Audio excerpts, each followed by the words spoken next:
Jina naitwa Mene. Mimi nimeona nikidhulumiwa kwa ile video tulienda matanga ya mwenye alikuwa mzee wangu wa kitambo. Okay, ilikuwa tarehe 5 mwezi wa 3, nilikuwa kazi, nikapigiwa simu. Bwanangu amepata accident na wamama wa soko. So nikamwambia sijajua hiyo kitu. Akaniambia amepata accident, nasikia amepata accident place inaitwa Mutagara na ameaga. That night sikulala, nilikuwa na my colleague huko place inaitwa Naisaya. Nikaenda nikawaamsha, nikamwambia sikia kitu yenye ninaambiwa, sijui kama ni ukweli ama ni uongo. Nilijaribu kupigia familia yao, sisters in law, but hawakuchukua simu hata.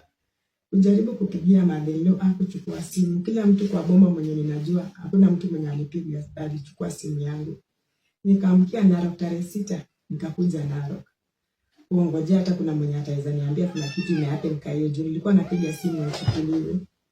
Nikakuja mpaka Narok tukakaa na wazazi wangu.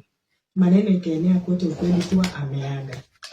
Kukuja kwa wazazi ndio hiyo tarehe 7 sasa mchana ndio mama ananipigia. Akaniambia uko wapi? Nikamwambia nimetoka kazi, nimesikia hivi na hivi na hivi. Wakaniambia, nikamwambia kwa nini nilikuwa napiga simu amchukue. Akasema maajabu yenye ilifanyika, wewe kuja ungekuwa saizi kwa barabara na watoto unakuja.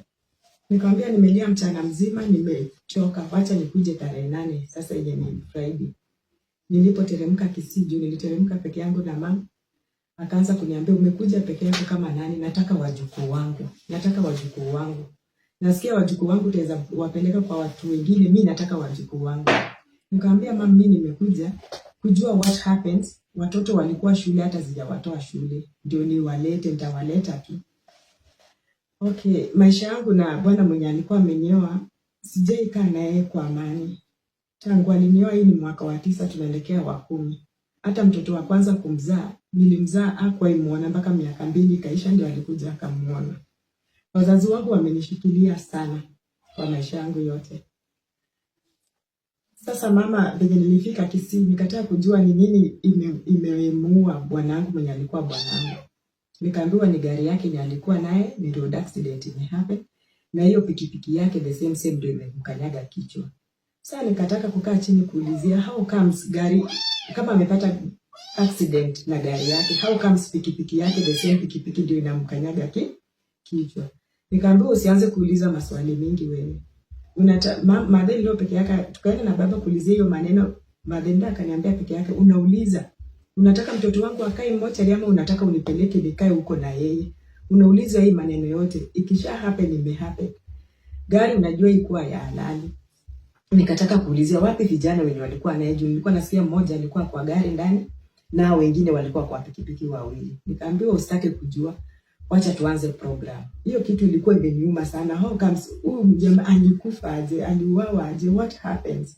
Wengine wananiambia alikuwa ina high speed, gari ikaroll ikamtupa kwa barabara ndio hiyo pikipiki yake bado ilikuwa inamfuata kwa nyuma ikamkanyaga. Nikauliza mother-in-law kwa nini hamjaripoti kitu kwa police station ndio at least maaskari wafuatilie what happened kwa ground.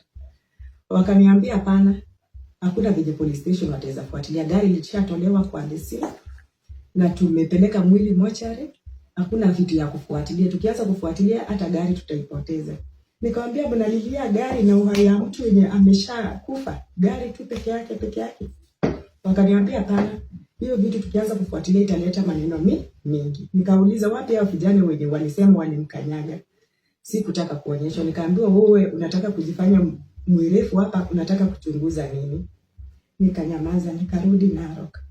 Komiti ya Narok juu venye alikuanga tu kwa ishi na yeye vizuri, alikuwa na wanawake wengi.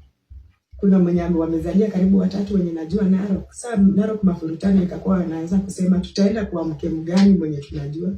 Na mama wa soko wanasema maombolezi ifanyike kwake.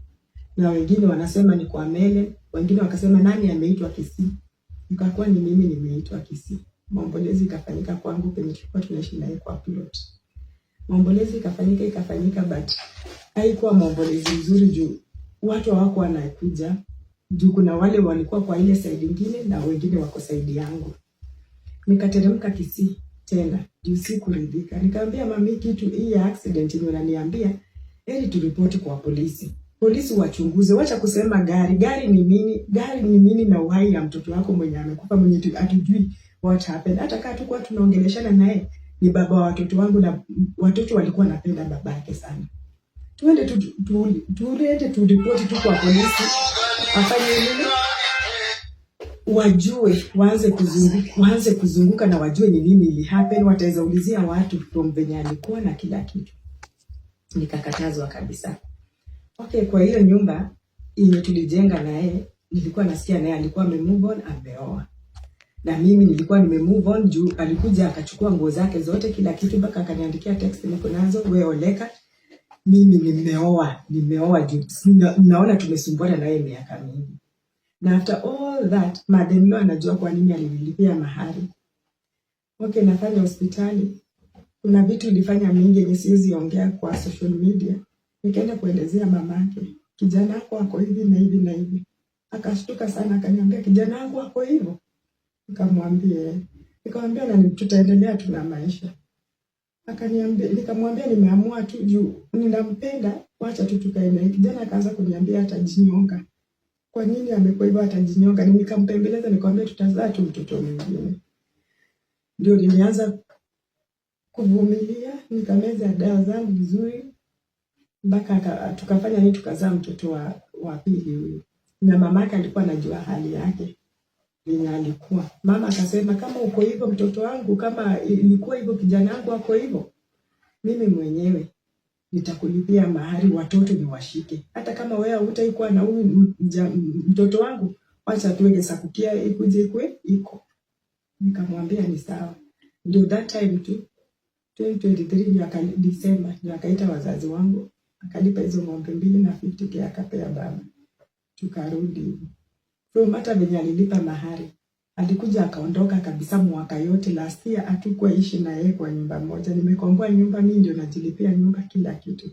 Anakuja tu nyumbani juu ndio naacha watoto hapa nyumbani, anawachukua town, anarudi anaenda. Mostly hatukuwa ishi na yeye. December ndio anakuja tu anachukua watoto nyumbani, anakaa nao hata bila mimi, anawarudisha, anaenda tena. So hatujaikaa naye kama bibi na bwana kwa nyumba moja kuelewana vitu mingi. Hatujawahi kabisa. Sasa imefikia ameaga. Wazazi sijui waliona nini. Nikamwambia wazazi, kenye kimehappen. Mama uliniambianga utashikilia watoto. Mimi wenyewe sikuwa nimchukia. I think ni yeye alikuwa ananichukia na sijui ni kwa nini. Na nilimpenda na roho yangu yote.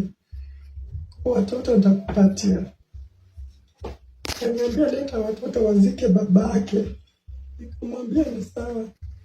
Nikafika Kisii, ile nyumba yetu tulikuwa tumejenga naye imefungwa kila mahali. Nikamwambia mama, nikawaambia wapi funguo za huko chini? Hakuna mwenye ananijibu, akiniuliza wote hakuna mwenye ananijibu. Nyumba zimefungwa zote. Tukaenda kwa ile nyumba ya kwanza yenye alianzaka kujenga ya kwanza. Kujenga hiyo nyumba ya kwanza, nikaambiwa hapa ndio atazikwa kwa barabara. Nikaamini kweli huko ni kwa barabara, hizi ziko huko kwa barabara chini. Sasa tukaenda Thursday kutoa mwili kwa mochari. Watoto wote nimewateremsha, hata na mimi ndio nilienda Nyamira nikanunua jeneza na mango zake, tukanunua nguo apeleka kesho avalisho ndio tulete mwili. Ilifika siku ya Thursday mpaka saa 10 sijaenda mochari kutoa mwili. Sijui ni nini ilikuwa inaendelea. Tumeachwa na mother-in-law nyumbani na watoto wao wote na hatujaenda mochari. Mwenye nilifika mochari nilikuta ameshafanyiwa kila kitu. Naambiwa tu ingia kwa gari. Nikaingia tukaleta mwili. Mwenye tulikuwa naye kwa gari akaniambia, unajua umepangiwa? Nikamwambia nimepangiwa nini? Unanyang'anywa hii nyumba. Sema usimlijenga naye, tunajua sisi wote mlijenga naye hii nyumba. Sema mwili ingishwe kwa hii nyumba tu, hata kama 20 minutes ndio umpeleke huko juu. Nikaenda nikaambia family, alikuwa amesimama kwa gate na wasifu fulani. Father, tulijenga na wewe kijana hii nyumba bwanangu, acha ingishwe hata kidogo tu. Ndio nini? Ndio tubebe mwili kwenda huko juu. Alirudi akasema, nikamwambia kama ufanye hivyo ninarudi Narok na watoto wangu. Akaenda chief akapigiwa, nimeleta kisirani, wakasema nimetusi huyo mzee, basi kumtusi kitu yoyote. Wakaniwekea makosa, hapa kuna sheria. Sio wewe unakuja kutuambia sheria, umetusumbua kuanzia siku ya kwanza ukitaka kusema. Kwa nini? Kifo chake unataka kujua ya nini? kila kitu nataka kuchunguza, nataka kujifanya leo umesoma hapa. Hata na sisi kwa iboma tuko na wenyewe wamesoma na kila kitu. Usianze kutusumbua sasa hivi.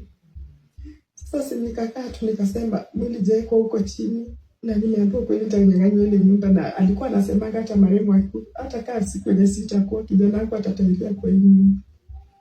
Nikamwambia kwa nini amkuweka mwili hata huko chini kidogo? Mnani recognize kama kweli bibi yake, basi hata kama kila mtu alikuwa ameenda kivyake juu ya watoto tu. Bamu aliniambia nikuletee watoto wazike baba yake. Tukapanda huko juu. Kupanda huko juu, chifu wakaitwa, huyo CS Matiang'i akaitwa, ni family, ni maankozi. Na huyo CEO mwenye anafanya Airtel. Wakaniambia Omochio yuko na sheria.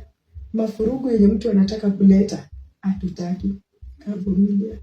Usiku ikafika kuna sister in-law wangu mmoja tulikuwa tumetoka Narok, na mfanyikazi wangu wa nyumba mwenye saa zingine anakuja kusaidia mama kuosha vyombo hata saa zile niko kazi. Tulikuwa nao peke yao. Nisingeleta watu kutoka Narok juu nyumba ya chini imefungwa. Hakuna penye wageni wako wataweza lala, na sina kitu yoyote. Mattress, blanketi. Kuomba mattress, madelo ananitolea mattress kutoka kwa bedroom yake yenye nilinunua kutoka Narok ya yenu.